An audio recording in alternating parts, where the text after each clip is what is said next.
That night, the moon hid behind thick clouds and the jungle seemed to breathe.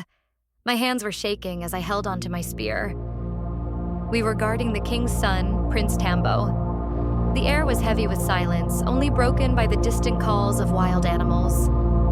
Prince Tambo was known for his bravery, but even he looked scared. We were on a hunting expedition, and something didn't feel right. As we walked deeper into the jungle, the air grew colder. Then, without warning, we heard a loud roar. It wasn't from any animal we knew. Suddenly, we saw them. Shadowy figures moving between the trees. They were tall, with glowing eyes. They moved silently, like ghosts. One of them stepped forward and raised a hand, pointing at Prince Tambo. "Leave this place," the figure said in a voice that chilled me to the bone. "He is ours." Prince Tambo tried to speak, but no words came out. His face was pale. The figures moved closer, and I felt a sense of dread like never before. They were not of this world. I knew we had to protect the prince. I stepped in front of him, my spear ready. But the figure's eyes locked onto mine, and I felt an overwhelming sense of fear.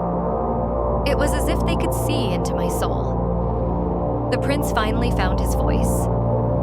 "Who are you?" he asked, his voice trembling. The figure smiled, but it was not a friendly smile. "We are the spirits of the jungle," he said. "Your presence here disturbs us." Just then, the clouds parted, and the moonlight shone on the prince's face. The spirits hissed and recoiled, their forms flickering in the light. I saw an opportunity and shouted for everyone to run. We sprinted through the jungle, not daring to look back. When we finally reached the village, we were exhausted and shaken. Prince Tambo looked at me with gratitude. "You saved my life," he said. From that day on, the prince never ventured into the jungle at night. The elders said the spirits were angry because we had trespassed on sacred ground. The prince honored their warning and became a wise and respected leader. Though the memory still haunts me, I am grateful that we all made it back safely. The spirits taught us to respect the land and its ancient guardians. And for that, we are forever changed.